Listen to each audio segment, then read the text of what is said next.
নম্বরে ঈমান। যারা ঈমান আনবে কার উপর? ঈমানদার যারা তারা ক্ষতির মধ্যে আসেনি না না। এক নম্বরে যারা ঈমানদার তারা ক্ষতিগ্রস্ত না, গুমরাহ না, তারা দুনিয়াতে সঠিক লাইনে আছে। তবে কেমন ঈমানদার জানো? তোমার আমার মতো ঈমানদার। যে ঈমান টাকার কাছে বিক্রি হয়, ক্ষমতার কাছে বিক্রি হয়, চেয়ারের কাছে বিক্রি হয়, ওই ঈমান না। কেমন ঈমান? আমিনু কামা আমানান নাস। সাধারণ ঈমান না। কেমন ঈমান জানো? এমন ঈমান না, যোহর পড়লাম আসরের খবর নাই, আসর পড়লাম মাগরিবের খবর নাই, মাগরিব পড়লাম তো এশা কোন দিক দিয়ে গেল খবরই নেই, ফজরের খবর নাই। এমন ঈমানদার। একদিন নামাজ পড়লাম আরেকদিন পড়লাম না, এমন ঈমানদারের কথা বলছে। এমন ঈমানদার না না, এমন ঈমানদার না। কেমন ঈমানদার? ওই যে ঈমান শরীর নিচে গেলেও আল্লাহকে ভুলবে না। নবীর সাহাবীকে শোয়াইয়া দিছে, এবার বেঈমান ছুরি নিয়ে গলার মধ্যে ধরছে, বলে ঈমানটা ছেড়ে দে। কয় না না, যেই কপাল আল্লাহর কদমে লুটাইলাম ওই কপালটা দুনিয়ার আর কারো সামনে লুটাইতে পারবো না। আমি বুঝি না আপনার মগজে এত পছন্দ ধরলো কেন? আপনি একজন দুনিয়া লোভী একজন রাজনৈতিক নেতার পিছনে এইভাবে ছুটেন, তার জন্য যদি আপনার জীবনটা চলে যায়, এটা কি জান্নাতে যাবে? আজকে দেখলাম গতকালকে ইসলামের ব্যানারওয়ালা একদল মুসলমানও হাজির হয়েছে। ওরা এমন এক মুসলমান ইসলামিক দল, আমাদের উস্তাদরা বলতেন ইসলামের পরিচয় দিয়া 4টা দল আছে ধোঁকা দেয়। আমাদের শাইখুল হাদিস সব সময় বলতেন কথা এবং সতর্ক করতেন আমাদের ছাত্রদের যে ইসলামের ব্যানার টানায় 4টা দলে ধোঁকা দেয়। এর মধ্যে একটা গতকালকে আন্দোলন করছে, ওইগুলারে দেখবেন যখন রাসূলকে কেউ গালি দেয়, কোরআনকে নিয়ে কেউ কটূক্তি করে, আল্লাহকে নিয়ে মন্তব্য করে, তখন ওই সমস্ত এই দলের লোকগুলারে পাওয়া যায় না। তখন রক্ত দিতে হলে, জীবন দিতে হলে আমাদের আহলে হক কওমি উলামায়ে কেরাম এবং কওমি সন্তানরাই জীবন দিয়ে রক্ত দেয়।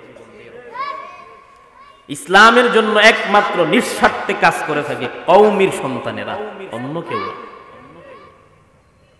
তারা যায় মূলত তারা ক্ষমতায় গেলেই তাদের হবে, কে বাঁচলো কে মরলো সেটা দেখার বিষয় না। চেয়ারের লোক চেয়ার পাইলেই তাদের আলহামদুলিল্লাহ। আমাদের দুনিয়াদারির কোনো ক্ষমতা লাগবে, আমরা পরকালে রাজত্ব পাইলেই চলবে, ঠিক কি না? আল্লাহ পাক বুঝার তৌফিক দান করুন। আরো জোরে বলেন। আজকেরই মাদ্রাসার আয়োজন মাহফিল, আসাতেজায়ে কেরাম কমিটি বহু কষ্ট করে, ভাই কি করেন না,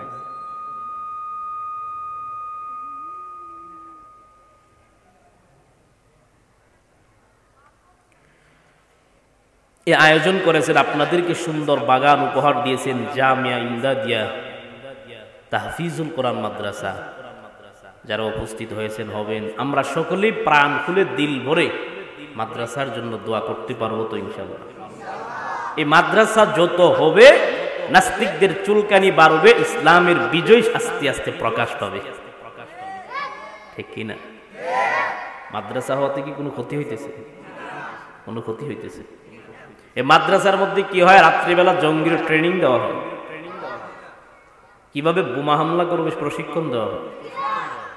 আপনি আইসা দেখেন একটা পবিত্র বাগান, যেখানে ওয়াল টাইম বাচ্চারা কোরআন পড়ে হাদিস পড়ে, আর যেখানে আল্লাহ এবং রাসূলের আলোচনা হয়, আল্লাহ পাক রহমত বেশি নাজিল করে।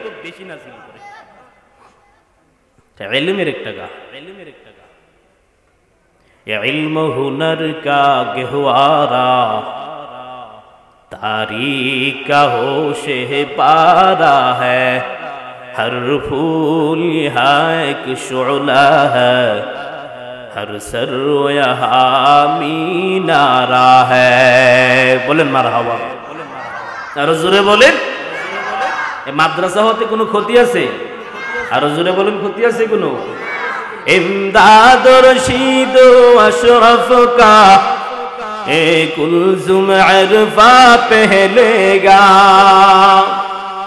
इमदाद रशीद अशरफ का कुलजुम अरफा पहलेगा ये शजरे तैयब पहला है ये शजरे तैयब पहला है ताउसअब इनका पहलेगा इल्म हुनर का गहवारा तारीख का होशे पारा है हर फूल यहाँ एक शुअला है हर सर्रो यहाँ मीनारा है आवाज दिया बोलें अल्लाहु अकबर और जोरे आवाज दें हसन हुसैन मद से बोपा हंगामे गिरुदानिया शाखल की लचक बन जाती है शाखल की लचक बन जाती है बातिल के लिए तलवारे इल्म हुनर का गहवारा तारीख का होशे पारा है हर फूल यहाँ एक शुअला है हर सर्रो यहाँ मीनारा है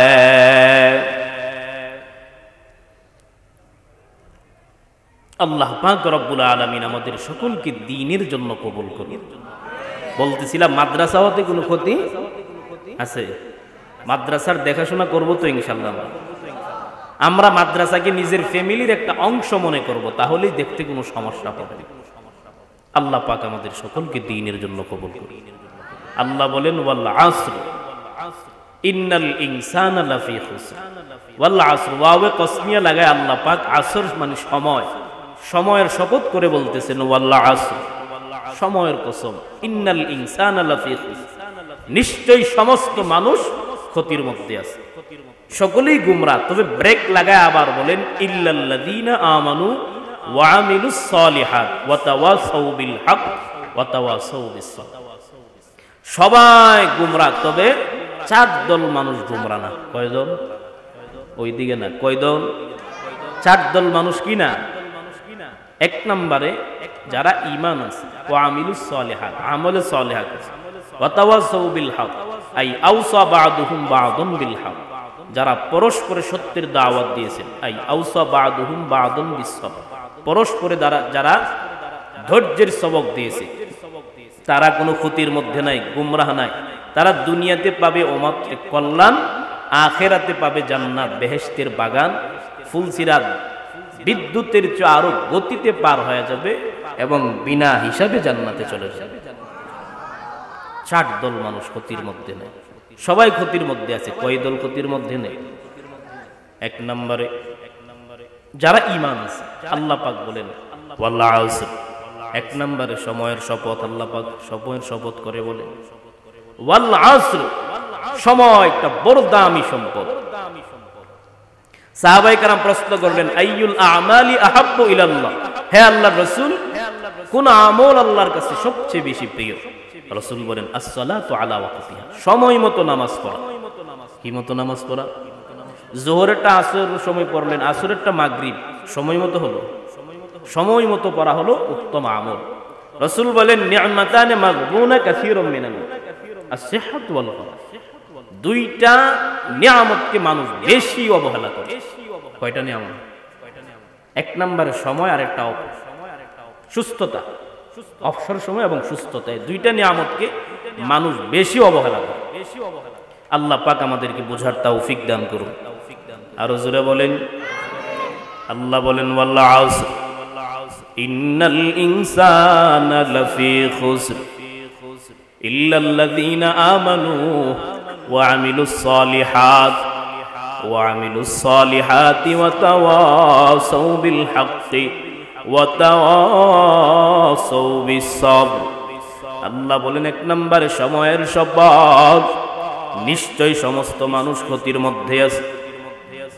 আল্লাহ পাক বলেন দুনিয়ার সব মানুষ ক্ষতির মধ্যে আছে, আল্লাহ কসম কে বলেন, তবে 4 দল মানুষ ক্ষতির মধ্যে নাই। কয় দল? আরো জোরে বলেন। সবাই ক্ষতির মধ্যে আছে, কিন্তু 4 দল মানুষ কোনো ক্ষতির মধ্যে নাই। আল্লাহ পাক কসম করে নিজে বলেন, সময়ের শপথ করে।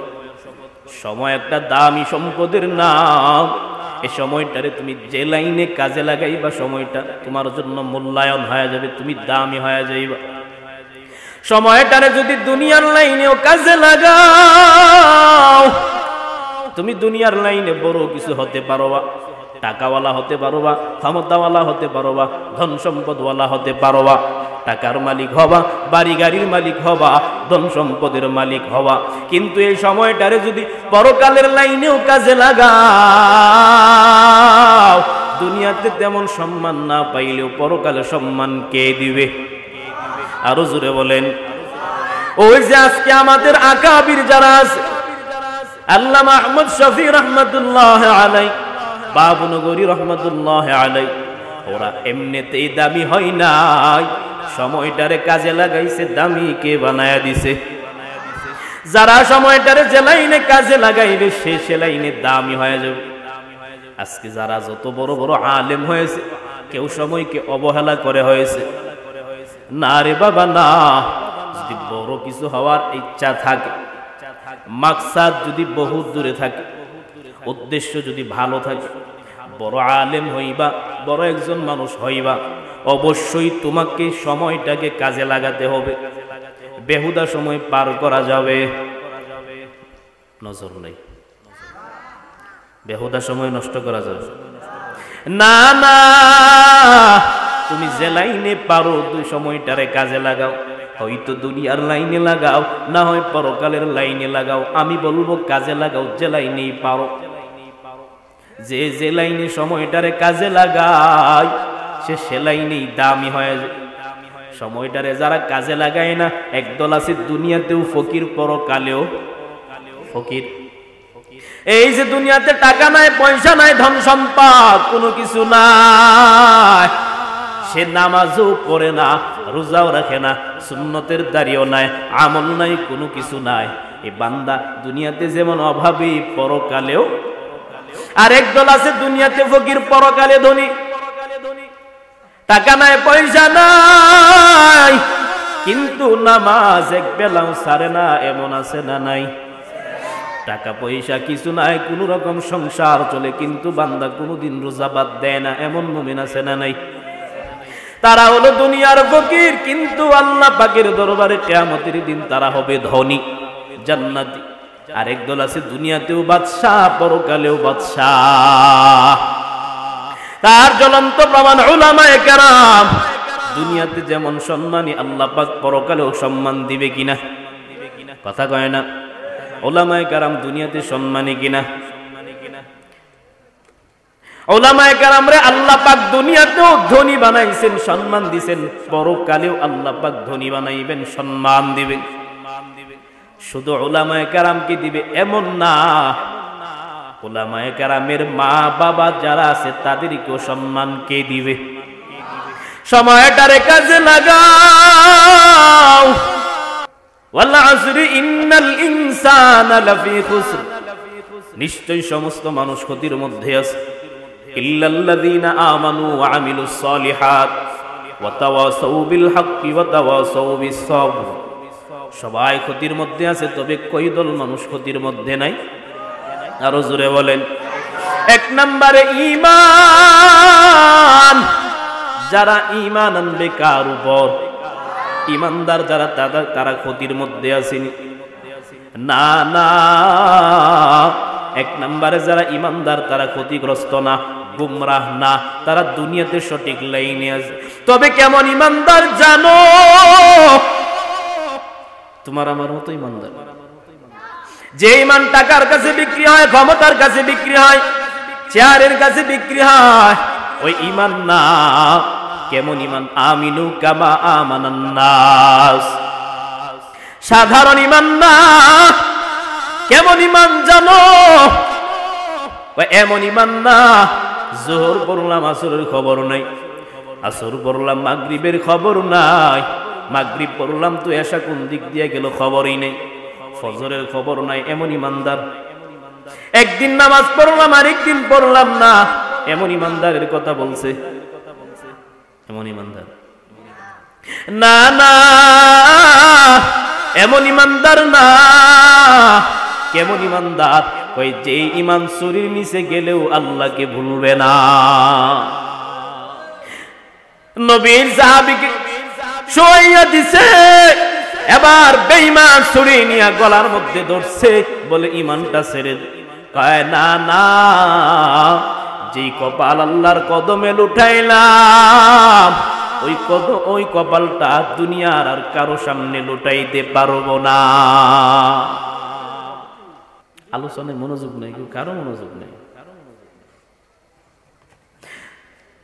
সাহাবায়ে কেরাম ইমানের কেমন পরীক্ষা দিয়েছে জানো? সাহাবীরে শুয়ায় রাখছে, ছুরি ধরছে। আমারে আপনারে যদি শুয়াইয়া ছুরি ধরতো আর বলতো ইমানটা ছেড়ে দে, এক সেকেন্ড চিন্তা করতাম না, না চিন্তা আমি আর আপনি করতাম না। সাহাবীরে শুয়াইয়া যখন ছুরিটা গলার মধ্যে ধরছে আর বলছেন ইমানটা ছেড়ে দাও, সাহাবী কয় না না, এই ইমানটা আমি আনছি আর ছাড়তে পারবো না। কেমন ইমানদার সাহাবী! এবার বললেন কেন ইমানটা ছাড়বে না? আমরা ইন্তেকালের পর, শহীদ হওয়ার পরে, আমরা মৃত্যুর সময় আমরা চোখে জান্নাত দেখি। এবার কেন ছাড়বা না? কয় জবাবটা আমি দেব না, চলো তোমাকে রাহমাতুল লিল আলামিনের কাছে নিয়ে যাই।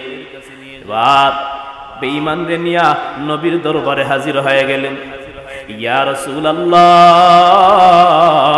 ছুরি ধরেছে, ইমান ছাড়ি নাই, কেন আপনার সাহাবীরা ইমান ছাড়ে না? নবী, আপনার সাহাবীরা কেন, কি পড়াইলেন?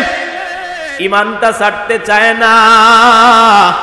এবার নবী বলেন, তুমিও যদি কালেমা পড়ে মুসলমান হয়ে যাও, তুমিও এ লাইনের লোক হয়ে যাবা, ছুরির নিচে গেলেও ইমান ছাড়তে পারবা না।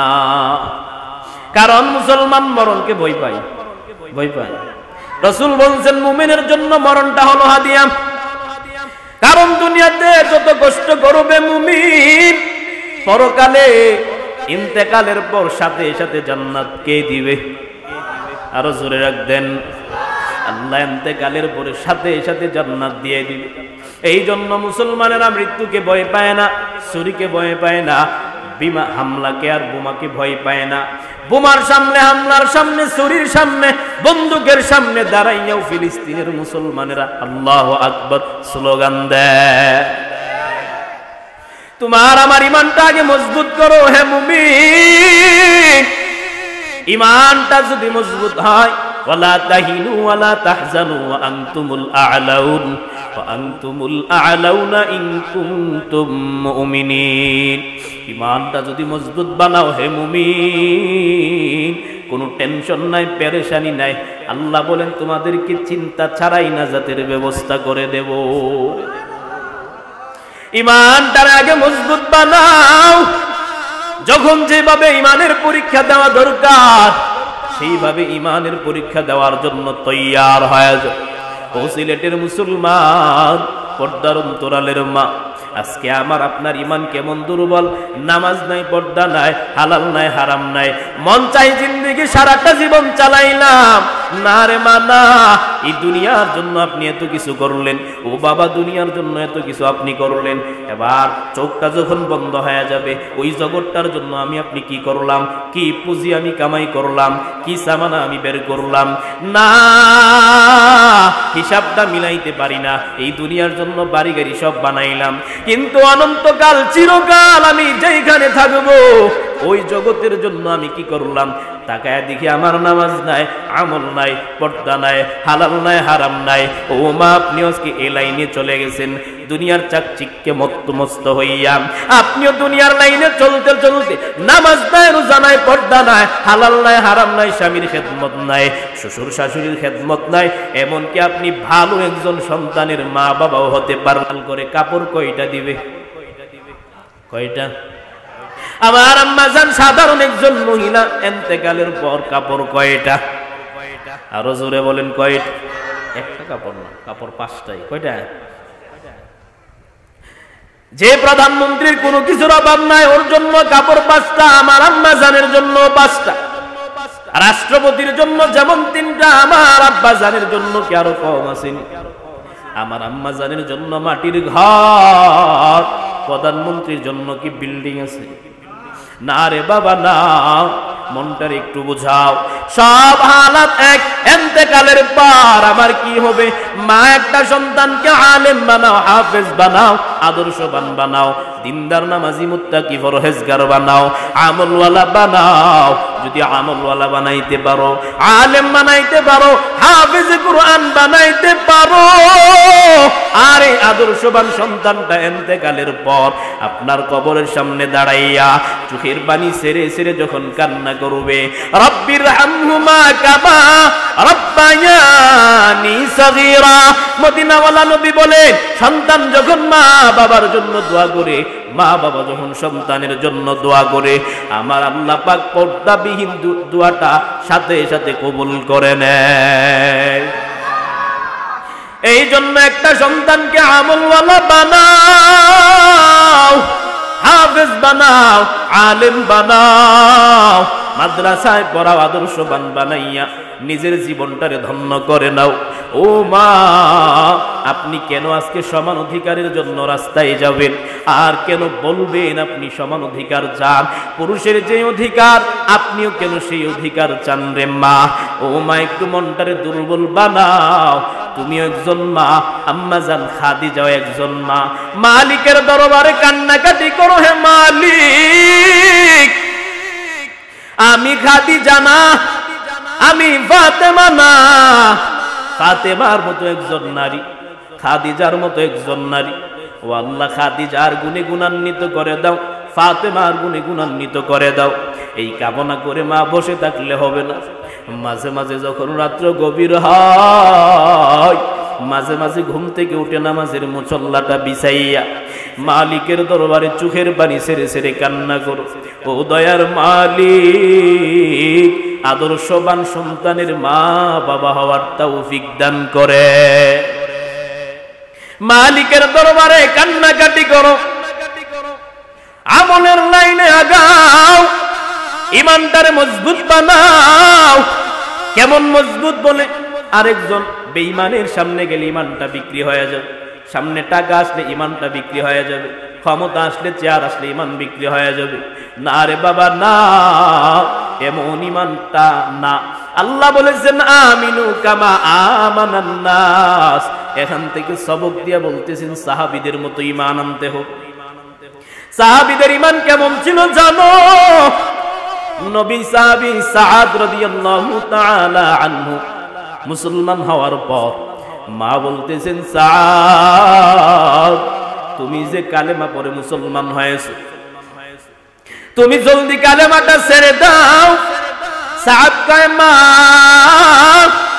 কালেমা পড়ে মুসলমান হইলাম, আর কোনদিন আমি কালেমাটা ছাড়ব না। মা বলতেছেন, সাআদ, তুমি তো জানো তুমি যদি কালেমা না পড়ো আমি সুইসাইড করো। তুমি যদি কালেমাটা না ছাড়ো আমি মা খানা খাওয়া বন্ধ করে দেব। মা খানা খায় না, সাআদও কালেমা ছাড়ে না। এক পর্যায়ে মা বলতেছেন, সাআদ, তুমি যদি কালেমাটা না ছাড়ো আমি মা দুনিয়াতে এভাবে না খাইতে খাইতে চলে যাব, তোমার উপর দোষ আসবে, তোমার কারণে মা ইন্তেকাল করেছে। সাআদ রাদিয়াল্লাহু তাআলা আনহু কেমন ইমানদার ডাক দিয়া কয়, মা, আল্লাহ পাক আপনার জীবন দিয়েছে একটা, আল্লাহ যদি 112 জীবন দেয় আর 112 যদি আপনি খানা না খাইতে খাইতে মরে যান, তারপরে আমার আপত্তি নাই, এরপরেও আমি কালেমা ছাড়তে পারবো না। জিকির করেন লা ইলাহা, মহব্বতে লা ইলাহা, জুরে লা ইলাহা।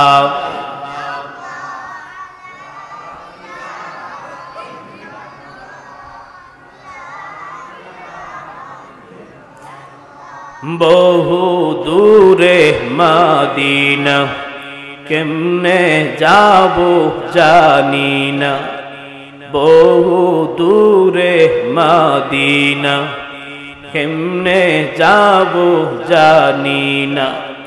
দয়ার মাবুদ দয়া করো, ফুরাও মনের বাসনা, লা ইলাহা জুরে লা ইলাহা, লা ইলাহা ইল্লাল্লাহু মুহাম্মাদুর রাসূলুল্লাহ। আল্লাহ পাক বলেন সমস্ত মানুষ ক্ষতির মধ্যে আছে, তবে 4 দল মানুষ ক্ষতির মধ্যে নাই। কয় দল? 1 নম্বরে ঈমান, ঈমানদার যারা তারা কোনো ক্ষতির মধ্যে নাই। তবে ঈমানটা সাধারণ ঈমান না, নির্ভেজাল ঈমান, কোনো ভেজাল নাই। সুদখোর ঈমান না, ঘুষখোর ঈমানদার না, একেবারে নির্ভেজাল ঈমান। বলে যখন যে লাইনে ঈমানের পরীক্ষা দিতে হয় ওয়াল টাইম প্রস্তুত, দিনের জন্য ওয়াল টাইম প্রস্তুত, সেই ঈমানদারের কথা বলা হয়েছে। জালেম বাদশা 3 জন ভাইকে একত্রিত করলেন। আপন 3 ভাইকে একত্রিত করার পর জালেম বাদশা বলতেছেন, তোমরা আমার কদমে সিজদা দাও, যদি সিজদা না দাও 3 ভাইকে হত্যা করে ফেলবো। বড় ভাইটা আবার ডাক দিয়া কয়, বাদশা আপনি আমাদেরকে যত আগুনে পুরান, আমরা ঈমান আনছি আল্লাহর উপর, কোনোদিন ছাড়ব না। এবার বাদশার মেজাজ আরো গরম হয়ে গেল, আমার মুখে মুখে তর্ক করে, না না এটা মানা যায় না, এটা আমি মানতে পারবো না। এবার বারবার 3 ভাইকে বুঝায়, কিন্তু 3 ভাই মানতে রাজি না। 3 ভাই কোনোভাবে ঈমান ছাড়তে রাজি না। এবার বাদশা জালেম বাদশা মেজাজ আরো খারাপ হয়ে গেল। এবার জল্লাদকে হুকুম করে, জল্লাদ যাও, বিশাল বড় কড়াইয়ের মধ্যে আগুন, বিশাল বড় কড়াইয়ের মধ্যে তৈল ঢেলে গরম করা হচ্ছে। কড়াইয়ের মধ্যে তৈল দেওয়ার পর আগুন ধরাইয়া একেবারে ফুটন্ত গরম করার পরে আবার বলতেছেন, যদি ঈমানটা না ছাড়ো, আমার কদমে সিজদা না দাও, আমি তোমাদের 3 ভাইকে আগুনে পুরাইয়া মারব, তৈলের মধ্যে ছেড়ে দেব। এবার বলতেছেন, যতই তৈলে পুরাও, আগুনে পুরাও, কালেমা আমরা আনছি, ঈমান আনছি, ঈমান ছাড়তে রাজি হব না। এবার বাদশার মেজাজটা খারাপ হয়ে গেল। জল্লাদকে হুকুম করলেন, জল্লাদ যাও, বড় ভাইটারে ফুটন্ত তৈলের মধ্যে আগুনে দাও। এবার জল্লাদকে হুকুম করার পর বড় ভাইটারে ধরে ওই ফুটন্ত তৈলের মধ্যে ছেড়ে দিছে। তৈলের মধ্যে ছাড়ার পর বড় ভাইয়ের শরীরটা একেবারে তৈলের মধ্যে মিশে গেছে, হাড়গুলো খড়কুটার মধ্যে ভাসতেছে তৈলের মধ্যে। ছোট 2টা ভাই চোখের পানি ছেড়ে কান্না করে, বড় ভাই দুনিয়া থেকে চলে গেছেন, কোনো অস্তিত্ব নাই। এবার ছোট 2টা ভাই চোখের পানি ছেড়ে ছেড়ে কান্না করে। এবার বাদশা বলতেছেন, মেজু ভাইরে বলতেছেন, যদি ঈমানটা না ছাড়ো তোমারও হালত হবে এমন। মেজু ভাই আবার ডাক দিয়া কই, বাদশা আমার বাইরে তৈলের মধ্যে পুরাইয়া মেরে দিছে, আমাকেও দেন, কোনো অসুবিধা নাই। কারণ মুসলমানেরা মৃত্যুকে ভয় পায় না, তারা জানে মরলে শহীদ বাজলে গাজী, ঠিক কিনা? কারণ মুসলমানেরা মৃত্যুর পরে চোখের সামনে জান্নাত তাকাইয়া দেখ, এই জন্য মুসলমানেরা মরার জন্য পাগল হয়ে যায়। তারা মৃত্যুকে কোনোদিন ভয় পায় না, তারা শুধু জানে মরলে শহীদ হবে, শহীদ হলে আল্লাহ পাক ইন্তেকালের পরে কবরে যাওয়ার সাথে সাথে জান্নাতের নিয়ামত দিতে আরম্ভ করবে। এবার মেজু ভাই বলতেছেন, বাদশাহ বড় ভাইকে তৈলের মধ্যে ছেড়ে দিছেন, আমাকেও দেয়, কোনো আপত্তি নাই, অসুবিধা নাই। আমার ভাই জান্নাতে গেছে, আমিও জান্নাতে যাওয়ার জন্য রেডি। এবার জল্লাদকে হুকুম করলেন, যাও। মেজুটার এবার হাতে পায়ে ধরে শক্তভাবে ধরে এবার তৈলের মধ্যে ফালায়, ফালানোর পরে সাথে সাথে তৈলের সাথে মিশে গেছে, কোনো চিহ্ন নাই, হাড়গুলো খড়কুটার মধ্যে ভাসতেছে। দুই ভাইকে তৈলের মধ্যে ফালাই, এখন বাকি আছে শুধু ছোট ভাইটা, একজন পিচ্ছি ভাই। এবার ওজির বলতেছেন, বাদশাহ দুইজনকে তৈলে পুরাইয়া মারছেন, ওইটারে তৈলে পুরানোর দরকার নাই। আমার একটা কন্যা সন্তান আছে, ওই কন্যা সন্তানটা লোভে যখন পড়বে, যৌবনের খা হেসাব মিটানোর লোভে যখন পড়বে, ওই ছোট ভাইটা এমনিতেই ঈমান ছেড়ে দেবে।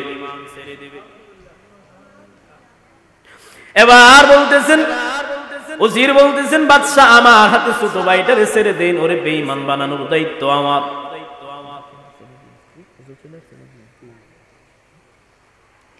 এবার বলতেছেন, ওই ছোট ভাইটারে আমার কাছে দিয়ে দেন, ওরে বেঈমান বানানোর দায়িত্ব আমার। 40 দিন সময় আমার লাগবে। এবার বাদশা কয়ে, যাও 40 দিন সময় তোমার হাতে দিলাম। এবার 40 দিন সময় নিয়ে ওই যুবকটারে বাড়িতে হাজির করলেন, মেয়েটারে সুন্দর করে সাজাইয়া, সুন্দর করে একেবারে সাজসজ্জা করে একটা রুমের মধ্যে বন্দি করে দিয়েছেন যুবকটারে আর ওই মেয়েটারে। যত আমলওয়ালা হোক আর যত বুজুর্গ শাইখুল হাদিস হোক, সুন্দরী মেয়ের রুমের ভিতরে দিলে খাহেজাত আসবে নাকি আসবে না? মানুষকে গায়েল করার সবচেয়ে দুর্বল পন্থা হলো নারী, ঠিক কিনা? নারীর প্রেমে যে পড়ছে দুনিয়া, দেখেন না মাঝে মাঝে অমুক মেয়েরে যদি আমারে বিয়া না করাও আমি বাড়িঘর সব ছাড়বো, এমনকি সুইসাইড করবো। এমনকি সোনার বাংলায় বহু যুবক নারীর জন্য ওই যে রশিতে ফাঁস দিয়ে মারা গেছে, এমন ঘটনা আছে না? কেন? এইটি মানুষকে পুরুষকে গায়েল করার সবচেয়ে দুর্বল একটা বড় গায়েল করার রাস্তা হলো নারী।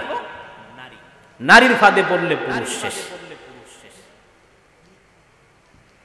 নারীর লোভে পড়ছো তো জীবন শেষ।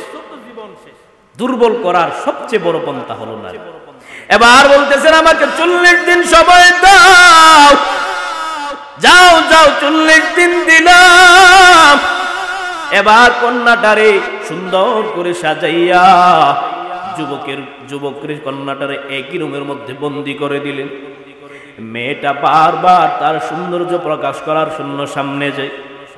যুবক রুমের ভেতরে যাওয়ার পর মালিকের দরবারে চোখের পানি ছেড়ে কান্না করে, ও দয়ার মালিক, আমি বড় ফিতনার মধ্যে পড়ে গেলাম। হেফাজত মালিক, হেফাজত করার মালিক একমাত্র আপনি। আপনি আমার ধৈর্য শক্তি বাড়াইয়া দেন। যুবক এইভাবে মালিকের দরবারে কান্নাকাটি করে।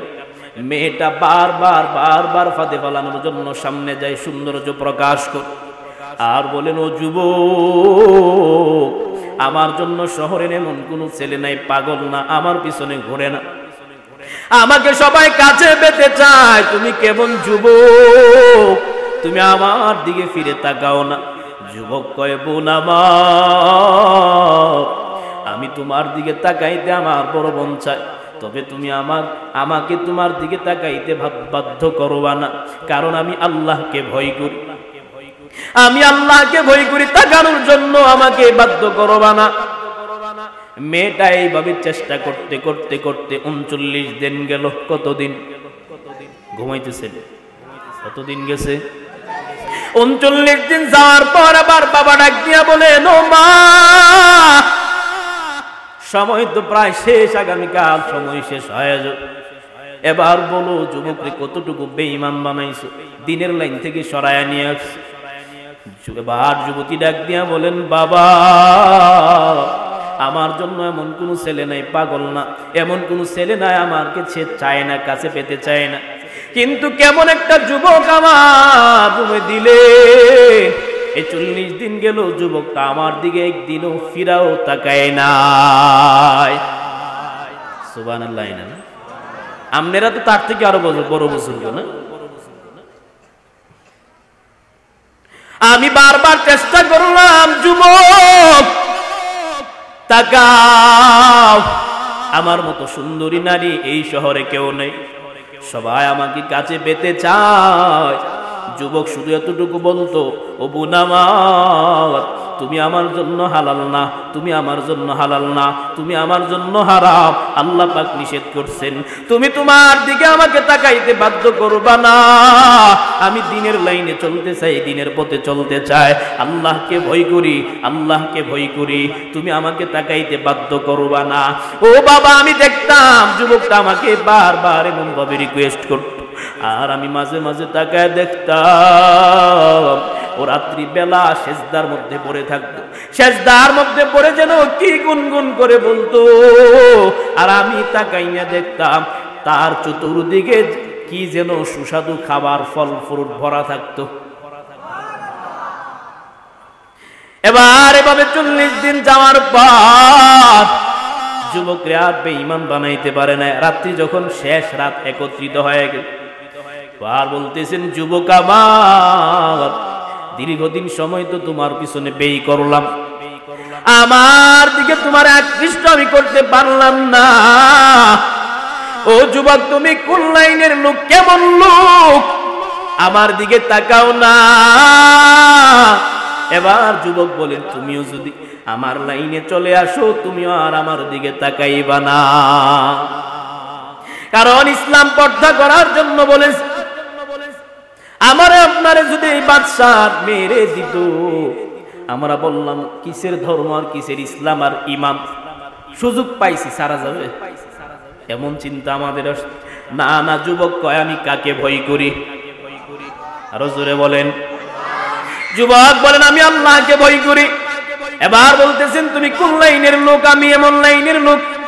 তোমার লাইনে আমারও নিয়ে যাও, আমি আর এ লাইনে থাকতে চাই না। যুবক এবার বলেন, যদি আমার লাইনে আসতে চাও কালেমা পড়তে হবে। এবার কালেমা পড়াইয়া জঙ্গলে, এবার বলেন এখানে থাকা যাবে না। এবার যুবক যুবতীরে নিয়ে জঙ্গলের দিকে রওনা হয়ে গেলেন। হালাল, হালাল তো আর না, বিয়ে শাদী এখনো হয় নাই, হারাম। এবার বলতেছেন, তুমি তো আমার জন্য হারাম, একসাথে থাকলে পাপ হবে। এবার ইজাব কবুল হয়ে গেল। আর দুইটা বাইজে এন্তেকাল করে ওই জালেমের সামনে তৈলের মধ্যে পড়ে জান্নাতে গেছে। দুইটা ভাই হাজির হয়ে বলে, না না, তোমার জন্য হারাম না, হালালের জন্য আমরা দুইটা ভাই জান্নাতে আসলাম, বিবাহ পড়ায় দিলাম, যাও তোমার জন্য হালাল। 40 দিন পর্যন্ত কন্যাটা আকৃষ্ট করার জন্য চেষ্টা করেছেন, হয়েছে? আকৃষ্ট হয়েছে? না না, কেমন ইমানদার, এমন ইমানদার হও। এমন ইমানদার যদি হইতে পারো, তাহলে জীবনটা কামিয়াব হয়ে যাবে, ধন্য হয়ে যাবে, এন্তেকালের পর জান্নাতে যাবে। আল্লাহ পাক এই সব এমন ইমানদারের কথা বলতেছেন। ইন্নাল্লাযীনা ক্বালু রাব্বুনাল্লাহু সুম্মা ইসতাকামু ফালা খাউফুন আলাইহিম ওয়ালা হুম ইয়াহজানুন। আল্লাহ পাক বলেন, এমন ইমানদার যে আমার উপরে রব হিসাবে স্বীকার করার পর ইস্তেকামত থাকবে, দুনিয়ার আর কোন নেতার পিছনে, আর কোন বেঈমানের পিছনে ঘুরবে না, মাথাটা নিচু করবে না। আল্লাহ পাক বলেন, এমন ইমানদারদের জন্য কোনো চিন্তা নাই, পেরেশানি নাই, কোনো ভয় নাই। তারা আমার বন্ধু, এন্তেকালের পর আমি আল্লাহ পাক জান্নাতের ব্যবস্থা করব। 4 দল মানুষ ক্ষতির মধ্যে না। 1 নম্বরে ঈমান, ইমানদার যারা, তারা ক্ষতির মধ্যে নাই। 2 নম্বর ওয়ামিলুস সালিহাত, যারা নেক আমল করবে, আমলে সালেহা করবে। কি করবে? নেক আমল করবে। কি করবে? আমলে সালেহা যারা করবে, তারা ক্ষতির মধ্যে নাই। নেক আমল তো তোমার আমার মধ্যেই আছে। না না, কোন রকম নামাজ পড়তেছি, নেক আমল হয়ে গেল না রে বাবা, না, এখন আমার পর্যাপ্ত পরিমাণে আমল হয় না। একটু বালিশের সাথে মাথাটা লাগাইয়া চিন্তা করবা, আখিরাতে যাওয়ার জন্য আমি পাগল হয়ে গেলাম, জান্নাতে যাওয়ার জন্য আমি বড় পাগল, জান্নাতে যাওয়ার জন্য কতটুকু পুঁজি আমি কামাই করলাম, কতটুকু নেক আমল করলাম। না না, এক ওয়াক্ত পড়লে আরেক ওয়াক্তের খবর নাই, একদিন পড়লে আরেক দিনের খবর নাই, খালি সুন্নতের দাড়ি নাই, সুন্নতের আমল নাই, সুন্নতের জিন্দেগি নাই, এরপরেও দাবি করি জান্নাতে যাব। না না, এমন আমল করে জান্নাতে যাওয়া সম্ভব না। এখনো সময় আছে। 2 ওয়াক্ত 3 ওয়াক্ত 5 ওয়াক্ত যাই পড়ি, আবার অন্তরে রিয়া আসে, মানুষকে দেখানোর জন্য পড়ি, তাহাজ্জুদ পড়ি, মানুষ যেন দেখে, একটা সিস্টেম করে আমল করি, দান করে মাইকে বলে আমি এত টাকা দান করলাম। না না না, অহংকার অন্তরে ঢুকানো যাবে। যা কিছু করব নেক আমল কার জন্য, প্রতিটা নেক আমল আল্লাহর জন্য করব, মালিকের রেজামন্দি হাসিলের জন্য করব। আর প্রতিটা কাজে আমরা রাসূলের সুন্নাত খুঁজে খুঁজে আমল করব। কারণ এমন একজন রাসূল আল্লাহ পাক আমাদেরকে দিয়েছেন, ওই রাসূলের এমন দুনিয়াতে এমন কোনো লাইন নাই, এমন কোনো রাস্তা নাই, এমন কোনো দিক নাই যেখানে রাসূলের বাতলায়া দেওয়া সুন্নাত নাই। প্রতিটা কাজে সুন্নাত আছে না নাই? ব্যবসা করার মধ্যে সুন্নাত আছে না নাই? পরিবার চালানোর মধ্যে আছে না? ব্যক্তিগত জীবন বলেন, পারিবারিক জীবন, সাংসারিক জীবন, রাষ্ট্রীয় জীবন, অর্থনৈতিক, রাজনৈতিক, সব কিছুতে রাসূলের সুন্নাত আছে না নাই? বাথরুমে যাইবেন, সুন্নাত আছে না নাই? খানা খাইবেন, সুন্নাত আছে না? খানার আগে 2 হাত কবজি পর্যন্ত 3 বার ধুয়ে নাও, সুন্নাত। খানা দস্তারখান বিছায়া খাও, সুন্নাত। মাঝে মাঝে খাবারের পানি খাও, সুন্নাত। খানাগুলো বেশি বেশি চিবাইয়া খাও, সুন্নাত। খাবার শেষে আবার 3 হাত কবজি পর্যন্ত ধোও, সুন্নাত। খাবারের আগে পরে ধোয়া পড়ো, রাসূলের সুন্নাত। এইভাবে যদি সুন্নাত মেনে মেনে আমল করতে পারো, সুন্নাত অনুযায়ী খানাটা খাইতে পারো, এই খানাটা খাওয়ার পরে শরীরে এনার্জি আসবে, শক্তি আসবে, রোগ হবে না, শরীরটা সুস্থ থাকবে। এবার শরীরে শক্তি আসবে, শক্তি এক একটা অঙ্গ প্রত্যঙ্গে সঞ্চার হবে, হাতে শক্তি আসবে, পায়ে আসবে, ব্রেনে যাবে, ওয়াল অঙ্গ প্রত্যঙ্গে যাবে। আর এই শক্তি দিয়া তুমি সারা রাত মোবাইল চালাইবা। সুবহানাল্লাহ, সুবহানাল্লাহ না? সুন্নাত অনুযায়ী খানা খাও, এই খানার মধ্যে বরকত হবে। কারণ যত বরকত আর রহমত আছে সুন্নাত, সুন্নাত ব্যতীত রহমত নাই, বরকত নাই। এই জন্য সুন্নতের আমল করো, সুন্নতের মালাটা গলায় লাগাও, সুন্নতের মালাটা গলায় লাগাইয়া লাগাইয়া আমল করো। 2 নম্বরে ওয়ামিলুস সালিহাত, আমল সালিহা করো। 3 নম্বরে ওয়াতাওয়াসাউ বিল হক, আই আওসা বা'দুহুম বা'দান বিল হক, পরস্পরে তোমরা সত্যের দাওয়াত দাও, পরস্পরে তোমরা সত্যের দাওয়াত দাও। এখন তো আমাদের দেশে এই দাওয়াতটা উঠে গেছে, সত্য কথা বলতেই চাই না, সত্যের পথে চলার কথা বলার সাহসই রাখে না। এক সময় ছিল মানুষ মিথ্যা বলতে বড় ভয় পাইত, কিন্তু কালের বিবর্তনে এখন মিথ্যা না বরং সত্য বলতে ভয় পায়। কারণ মদিনাওয়ালা নবী বলেছেন, মান রাআ মিনকুম মুনকারান ফালইগাইয়িরহু বিয়াদিহি ওয়া মান লাম ইস্তাতি' ফাবিলিসানি ওয়া মান লাম ইস্তাতি' ফাবিকলবিহি ওয়া যালিকা আযআফুল ঈমান। মদিনাওয়ালা নবী বলেন, যদি কোন সমাজে অন্যায় কাজ হতে দেখো, হাত দ্বারা বাধা দাও, সামর্থ্য নাই, জবান দ্বারা দাও, সামর্থ্য নাই, অন্তর দিয়া হইলেও ঘৃণা করো। ওয়া যালিকা আযআফুল ঈমান, এটা হলো ঈমানের সর্বনিম্ন একটা স্তর। দুর্বল ঈমান যারা, তারা অন্তর দিয়ে ঘৃণা করে। সামর্থ্য আছে, অনেকের সামর্থ্য থাকা সত্ত্বেও এই খারাপ কাজে বাধা দেয় না, এমন লোক আছে না? আমি যদি বাধা দিতে চাই আমার জনগণ কমে যাবে, ভোট কমে যাবে। না রে বাবা না, তুমি দুনিয়ারই জনপ্রিয়তা, সাধারণ সস্তা জনপ্রিয়তা পাওয়ার জন্য অন্যায় কাজ হইতেছে, তুমি বাধা দিতেছ না।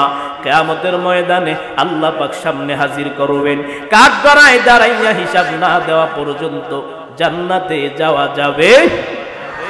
সত্যের দাওয়াত দাও, পরস্পরে যদি সত্যের দাওয়াত দাও, অনেক মুসিবত বিপদ আসতে পারে। কারণ এখন সত্য পছন্দ করে, যত মিথ্যা বলতে পারবে সাজায় গুজে এটা খাবে পাবলিক বেশি, শ্রোতারাও খাবে বেশি, জনগণও বেশি খাবে, বিশ্বাসও করবে বেশি। সত্যের দাওয়াত পরস্পরে দাও।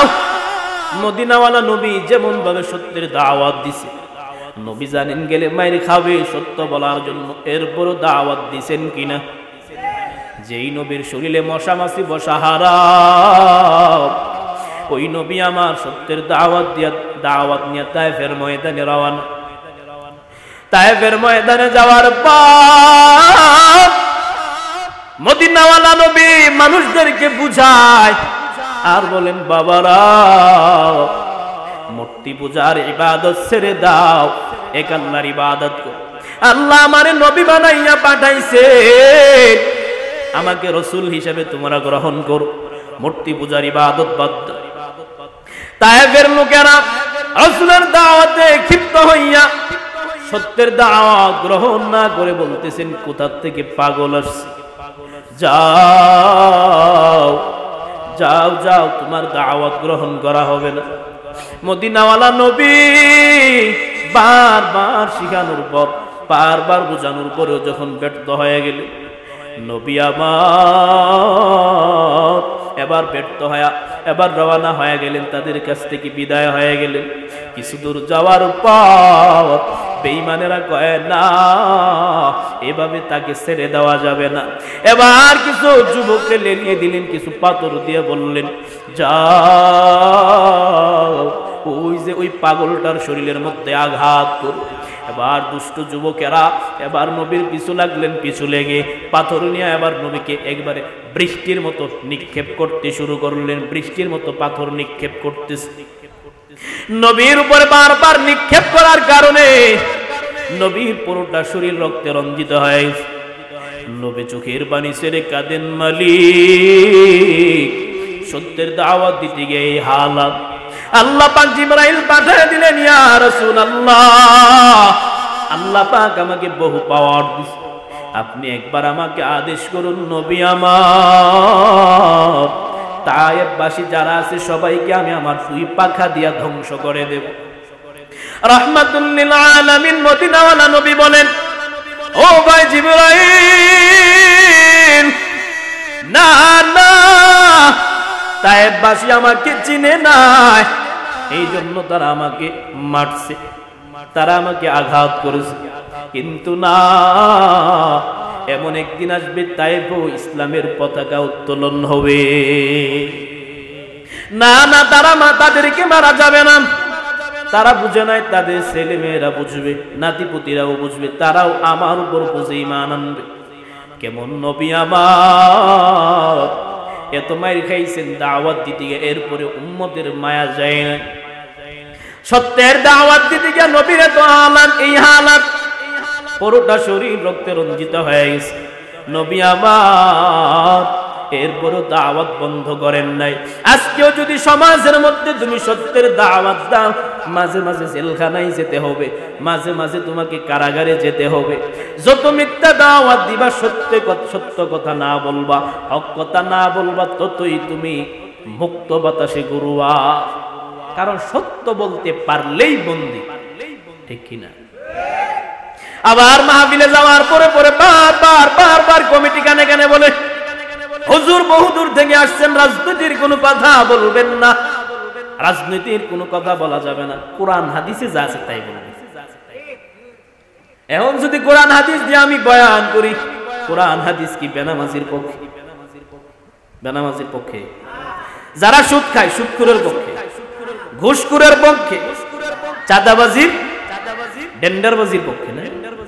না না, কোরআন হাদিস দিয়ে বয়ান করতে হলে সুদখোরের বিরুদ্ধে বলতে হবে, বেনামাজির বিরুদ্ধে বলতে হবে, ঘুষখোরের বিরুদ্ধে বলতে হবে, যারা জনগণের টাকা বেড়ে খায় তাদের বিরুদ্ধে বলতে হবে, ঠিক কিনা?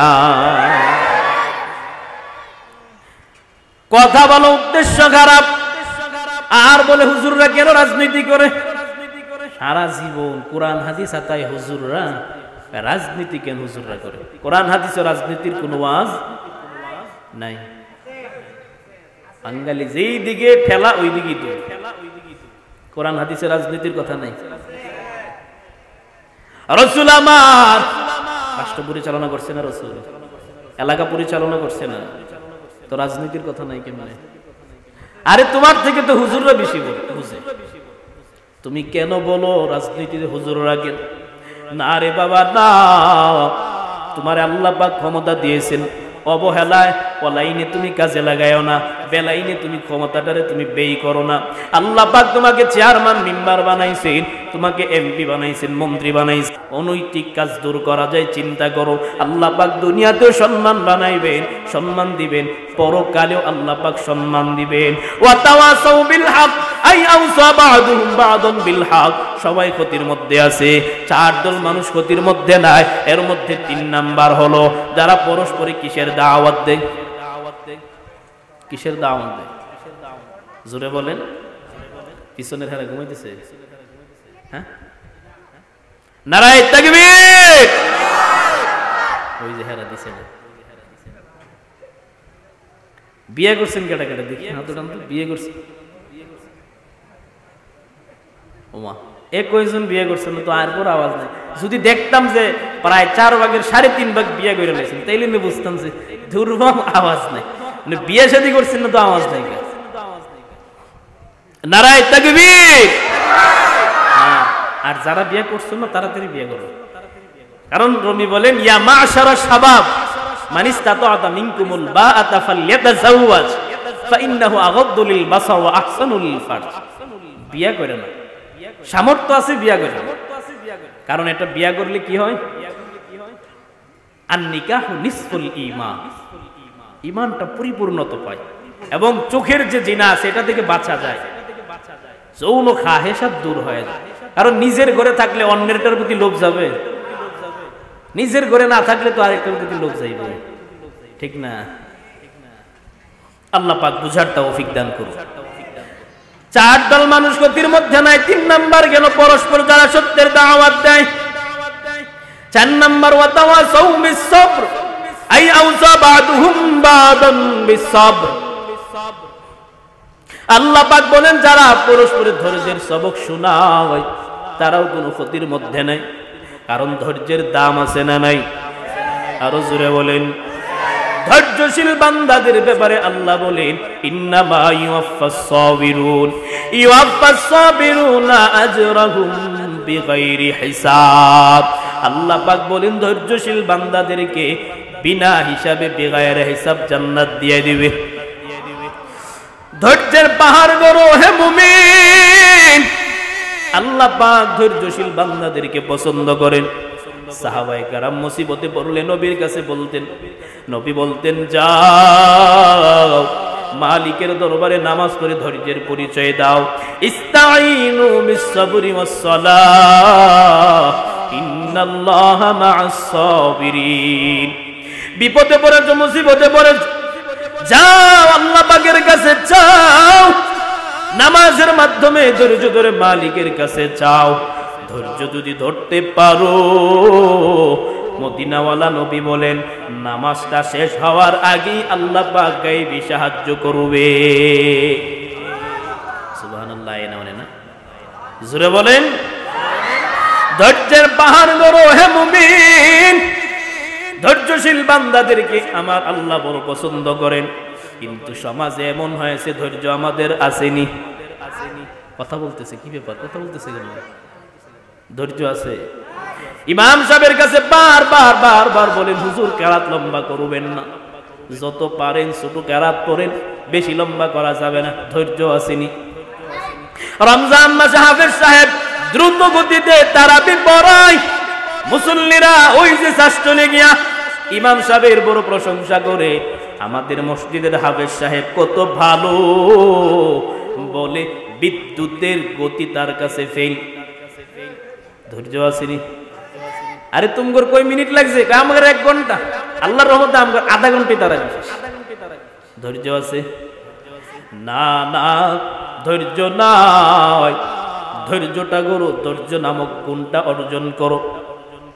ধৈর্যের পাহাড় ছিলেন ওই যে আইয়ুব আলাইহিস সালাম। আল্লাহ পাক অসুস্থ বানায় দিয়েছেন দীর্ঘদিন।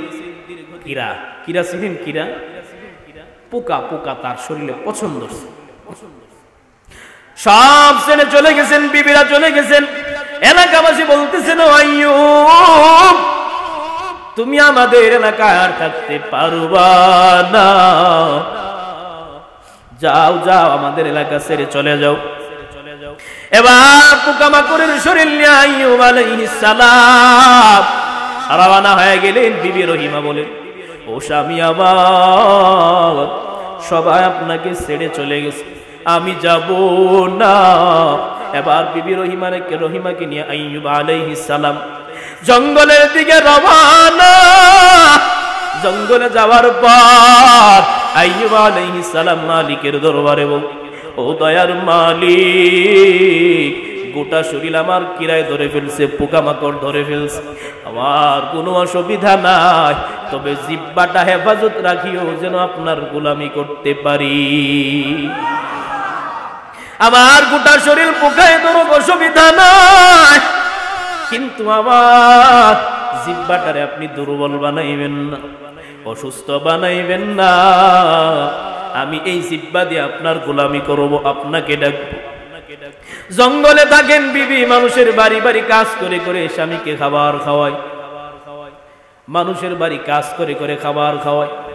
ওইদিকে পেঁচ লাগানোর জন্য একজন আছে, মানুষের ক্ষতি চায়। প্রথমে বলছিলাম এখানে বসলে একজন খুশি হয়, বেজার হয় একজন। কে বেজার হয়? জোরে বলেন। ওই যে আইয়ুব আলাইহিস সালামের স্ত্রী রুজি রোজগার করে আনেন। শয়তান এবার মহিলাদের বাড়ি গেল, গিয়া বলতেছেন, তোমরা তোমাদের বাড়িতে যে মহিলাটা কাজে আসে, দেখবা তার চুলগুলো লম্বা লম্বা, ওর চুলগুলা তোমরা কেটে রাখবা, এই চুলগুলা দিয়ে বহু উপকার তোমাদের হবে। এরপরের দিন কাজে আসছেন, খাবার দেয় না, বলে চুল দিতে হবে। বাপ আইয়ুব আলাইহিস সালামের স্ত্রী চিন্তা করলেন, যদি আমি চুল না দেয় আমার স্বামী না খাইয়া থাকবে, না না আমার চুলটা আমি গোপন ভাবে কিছুটা কেটে দেই, সমস্যা হবে না, দেখাইব না। এবার চুল দিয়া দিলেন। শয়তান ওইদিকে খবর লাগাইছে কি, চুল কেটে রাখলে বড় উপকার আছে। এবার শয়তানে তো ক্ষমতা হয় না, ও আবার দৌড়ায় গেছে আইয়ুব আলাইহিস সালামের কাছে। কি ব্যাপার, এনে বয়া আল্লাহরে ডাকেন না? ওইদিকে বউরে পাঠায় দিয়েছেন চুরি করার জন্য, আর এখানে বৈশা বৈশা আল্লাহরে ডাকেন। কি বলো, আমার ওয়াইফ চুরি করার প্রশ্নই আসে না। নবীর স্ত্রী চুরি করবে? আমার স্ত্রী চুরি করবে, এটা হতেই পারে না। না না বিশ্বাস করো না। এবার আসলে দেখবা আজকে চুরি করে ধরা খাইছে, চুল কেটে রাখছে।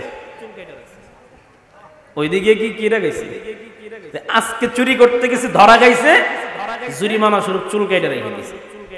এবার স্ত্রী খানা নিয়ে হাজির, আইয়ুব আলাইহিস সালাম খানা খায় না। এবার ডাক দিয়া বলেন, বিবি আমার পিছন দিকে বিরো, চুলগুলো দেখ। এবার বিবি দেখায় না, না না চুল দেখানো যাবে না, কিন্তু চুল তো দেখবো, চুল না দেখাইলে খানা আমি কোনোদিন খাবো না, খানা কোথার থেকে আনছি, আমি কাজ করে করে নিয়ে আসছি। না না খানা তুমি চুরি করে নিয়ে আস। না না এটা হতে পারে না, আমার কাছে বলে গেছে তুমি খানা চুরি করতে গেছো, ধরা খাইছো, চুল কাটছ। না না তোমার চুরি করা খানা আমি খাবো না, আমি যদি খানা না খাইতে খাইতে মরেও যাই, না না এরপরেও আমি চুরি করা খানা খাবো না। শয়তান কত বড় পেস লাগাইছে দেখছেন? কারণ শয়তান উপকার মানুষের করে কোনোদিন, বান্দাদের উপকার কোনোদিন করবে। কারণ সে প্রথম যখন লানত পায় তখন বলেছেন, মালিক আমি একা জাহান্নামে যাব না, আপনার যত বান্দা আছে সবাই রে গুনাহ করাইয়া আমার সাথে জাহান্নামে নেব। আল্লাহ বলেছিলেন, ওরে ইবলিস তুই আমার বান্দারে সারাদিন গুনাহ করাইবি, নাফরমানি করাইবি, আমার বান্দা সারাদিন গুনাহ করবে, নাফরমানি করবে, অন্যায় করবে, নামাজ পড়বে না, মাহফিলে যাবে না, উলামায়ে কেরামের কথা শুনবে না। কিন্তু যদি আমার বান্দার অন্তরে একবার বুঝটা এসে যায় আর আমার বান্দা গুনাহের কথা স্মরণ করে যখন আমি মালিককে চোখের পানি ছেড়ে ডাক দিবে, ও দয়ার মালিক, আমার মতো নাফরমান কেউ নাই, আমার মতো খারাপ কেউ নাই, আমার মতো জালেম কেউ নাই, আমার মতো এরকম নিমুখ হারাম কেউ নাই। ও আল্লাহ, শয়তানের ধোঁকায় পড়ে, নফসের ধোঁকায় পড়ে, দুনিয়ার ধোঁকায় পড়ে গুনাহ করেছি। ও মালিক, আপনার সাথে আদাওয়াতি করে না, দুশমনি করে না। ও আল্লাহ, বুঝতে পারছি, আপনি মাফ করে দেন। তওবা করতেছি, আর গুনাহ করব না, অন্যায় করব না, নামাজ ছাড়ব না।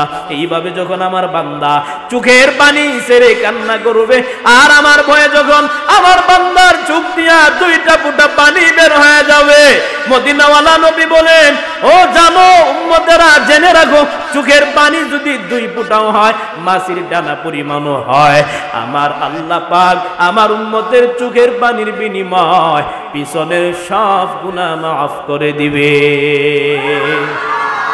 তুই সারাদিন আমার বান্দারে ধোঁকা দিবি, আমার বান্দা যদি 2 মিনিট চোখে পানি ছেড়ে দেয়, আমার বান্দা পিছনের সব গুনাহ আমি মাফ করে দেব। শয়তান পাওয়ার নিয়ে আসছে, মানুষের রোগে রোগে চলার ক্ষমতা শয়তানের আছে না নাই? আল্লাহর কাছ থেকে পাওয়ার নিছে, আল্লাহর কাছে কিছু পাওয়ার চাইছে, আমারে তো লানত দিয়েছেন, জান্নাতে আমি যাব না, জাহান্নামে আমি যাব, তবে কিয়ামত পর্যন্ত আমাকে হায়াত দেন। আল্লাহ কই, যা যা দিয়ে দিলাম। আল্লাহ আমারে আপনার বান্দাদের রোগে রোগে চলার তৌফিক দেন।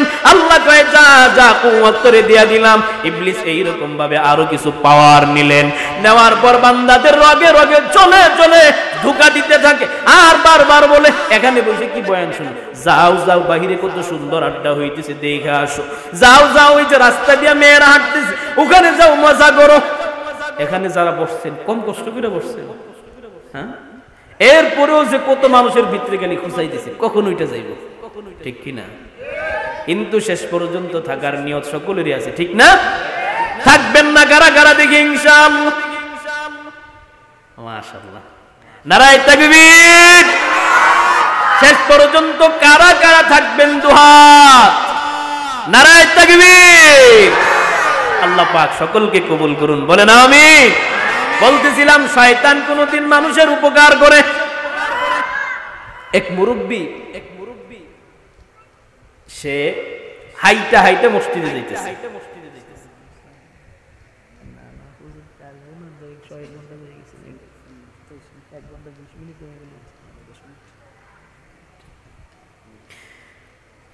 এক মুরব্বি নামাজ পড়ার জন্য হাইটা হাইটা মসজিদে যাইতেছে। তো শয়তানি কি করছে, হেরে রাস্তার মধ্যে ধাক্কাটা ফালাই দিছে। ধাক্কাটা ফালানোর পরে কাপড়টা ময়লা হয়ে গেছে। কাপড়টা কি হয়ে গেছে জোরে বলেন। এই পিছনের ভাইরা ঘুমাইতেছেন, একটু চাইপা চাইপা বসছেন, যারা দাঁড়ায় আছেন আইসা পড়েন ভিতরে। শয়তানি কি করছে, ধাক্কা মেয়েরা ফালাই দিছে, কাপড়টা বাতিল হয়ে গেছে। এখন আর নামাজে যাইতে পারতেছে না, তাহাজ্জুদের নামাজে যাইতে পারতেছে না। বাড়িতে ফিরে আইসা এই চেঞ্জ করতে করতে সময় গিয়ে একেবারে টাইম শেষ, ওভার, আজানের সময়। মালিকের দরবারে চোখের পানি ছেড়ে ছেড়ে কান্না করে, ও মালিক আমার, আমি বড় তামান্না নিয়ে উঠলাম, তাহাজ্জুদ পড়বো, কিন্তু রাস্তার কারণে পড়তে পারলাম না। ও মালিক মাফ করে দেন। চোখের পানি ছেড়ে ছেড়ে বান্দা কান্না করতেছেন। মুরব্বি বাবা, মদিনাওয়ালা নবী বলেন, আমার উম্মতেরা যদি কোনো ভালো কাজের নিয়ত করে, আল্লাহ পাক সাথে সাথে আমলনামায় একটা নেক লিখে দেয়। ভালো কাজের নিয়ত করছেন, সওয়াব কে দিবে? ভালো কাজের নিয়ত করলেই সওয়াব আছে না নাই? আপনি নিয়ত করছেন আজকে এখানে বসে রাজীবপুরি হুজুরের মাহফিল শুনবো, ওই যে সিলেটের হুজুরের বয়ান শুনবো, উলামায়ে কেরামের বয়ান শুনবো, নিয়ত করছেন, সাথে সাথে একটা সওয়াব কে দিবেন? অথবা নিয়ত করে আপনি আসলেন আজকে রাজীবপুরী হুজুরের বয়ান, এমনকি শেষে যে মোনাজাত করবে তার সাথে মোনাজাত করে কান্নাকাটি করে চোখের পানি ছেড়ে গুনাহগুলো মাফ করাইয়া বাড়িতে যাব। আপনি নিয়ত করছেন, কইরা আইসা এখানে পয়সাও গেছেন। হঠাৎ ফোন আসলো আর বলল, আব্দুল করিম আসো, তোমার বাবা হঠাৎ অসুস্থ হয়ে গেছে, হসপিটালে নিতে হবে। এবার আব্দুল করিম অন্তরটা ভেঙে গেল, ভারাক্রান্ত মন নিয়ে বলেন, মালিক বড় নিয়ত করে আসছিলাম মাহফিলটা শুনবো, কিন্তু আমার আর ভাগ্য হলো না, আমার বাবা অসুস্থ হয়ে গেছে, আমার আর থাকা যাবে না, আমি বয়ানটা শুনতে পারলাম না। বলে দুঃখ প্রকাশ করছে। মদিনাওয়ালা নবী বলেন, নিয়ত করে যেহেতু বসছো, শুনতে পারো আর না পারো, আপনারা এখানে বৈশা বয়ান শুই না রাজীবপুরী হুজুরকে দেইখা, উলামায়ে কেরামদেরকে দেইখা যেই সওয়াব পাবে, আব্দুল করিম নিয়ত করার কারণে আপনাদের সম পরিমাণ সওয়াব সেও পেয়ে যাবে। ভালো কাজের নিয়ত করলে সওয়াব কে দেয়? আমরা আজকে থেকে বেশি বেশি ভালো কাজের নিয়ত করব, রাজি আছি না? আরো জোরে বলেন, রাজি আছিনি? খারাপ কাজের নিয়ত করলে গুনাহ লেখা হয়, যতক্ষণ পর্যন্ত খারাপ কাজটা না করা হয় ততক্ষণ পর্যন্ত লেখা হয় না। সুবহানাল্লাহ বলেন। আপনি আজকে নিয়ত করছেন, আজকে মাহফিল শেষে, মাহফিলটা শেষ হইলেই চিপা চাপাই বৈশা বাবা খাবো, বাবা খাওয়ার আগ পর্যন্ত কোনো গুনাহ আছে? গুনাহ আছে। অথবা নিয়ত করছেন খালাতো বোনের সাথে আজকে কলা বাগানের চিপাই দেখা করব, গুনাহ হবে। কিন্তু যখন গুনাহ করবেন, মোলাকাত হবে, তখন গুনাহ হবে কিনা? তখন হবে। আল্লাহ বান্দারে কত ভালোবাসে। এবার দেখেন, নেক কাজের নিয়ত করলেই সওয়াব দিয়ে দেন, গুনাহের নিয়ত করলে আল্লাহ গুনাহ দেন না।